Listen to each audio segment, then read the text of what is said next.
Hello to all my beautiful subscribers out there. It's the man, the myth, the legend, Quad MFT here, and in today's Call of Duty Ghosts video, what we're going to be taking a look at is a really solid gameplay, guys. This is going to be a nice KM strike on the map. I don't really know the name of this map. Actually, just kidding, guys. Of course you know the name of this map. The reason why I said that is because this is the only map that I really play in COD Ghosts now, Strike Zone, because it's the only thing that I really find to come up. It's the only thing that I really find playable. Also, if you guys didn't know about this gameplay or even read the title, this is also an 89 kill specialist gameplay, my highest kill specialist in Call of Duty Ghosts, guys. This is the only, in my opinion, the only really small map besides, you know, Freight's a good map, Octane's a good map, Warhawk's a good map. Those are the really only 4 maps that I'm really enjoying in COD Ghosts. You know what I think, you know, Infinity Ward and Activision could do to make Call of Duty Ghosts the perfect Call of Duty is buff the submachine guns just a little bit, nerf the snipers just a tiny bit. You know, they're not too overpowered, but maybe just a little bit of a nerf, and cut the maps in half, guys.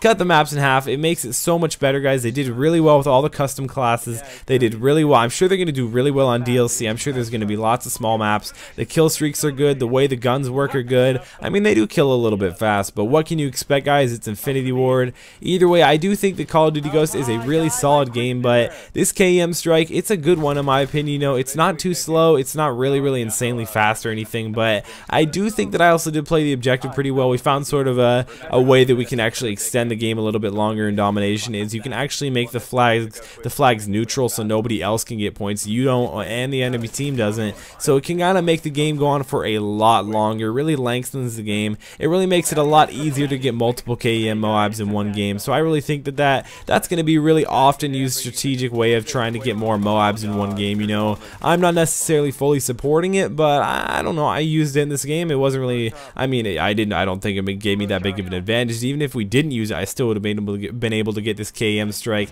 in this gameplay, because this KM was like 3 to 4 minutes, somewhere around there. In the beginning, it took me a little bit of time just to get started off on my specialist streak, but towards the end, in the middle of the gameplay, I started to really speed it up and get a lot of singles and doubles, and I think I even got a triple early in the beginning of this gameplay. But either way, guys, the Honey Badger, I don't know if I even talked about the Honey Badger yet in this gameplay. In the beginning of Call of Duty Ghosts, I thought this gun was the bee's knees, and then in the middle of COD Ghosts, or the middle of the first week that I've had it, I actually got the game a week early, but in the middle of that week, I thought this game was terrible. Not the game, excuse me. Ew, I really like Call of Duty Ghosts. I thought the Honey Badger was terrible, and now that I've started to use it, now that one of my friends told me the setup to try with it, this gun, it's just an absolute monster, guys. You have to try out this gun. Just use suppressor and extended mags, and then just put on whatever the hell else you want. You know, either way, it's always up to you guys. It's really, you know, if you guys like assault, use assault. If you guys like specialist, use specialist. If you guys like support, freaking use support, guys. I'm not holding you back at all, guys.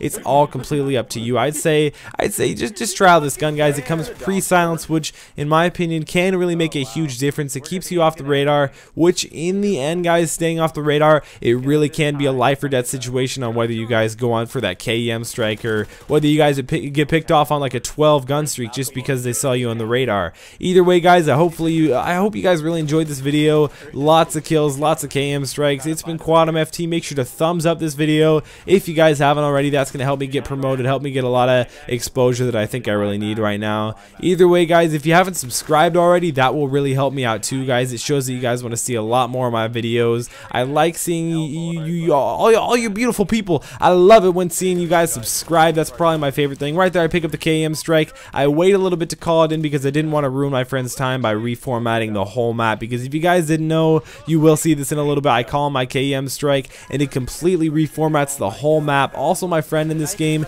he also got a KM strike. I believe his was from a care package. I'm not quite sure. You know, you get those from field orders and they're only common on this map. I don't think I've ever seen a KM strike from a care package on any other map besides Strike Zone. But either way, guys, that's really cool. It's been Quad MFT. That was a nice bro chem, and I'll be seeing you guys in the next Call of Duty Ghosts video.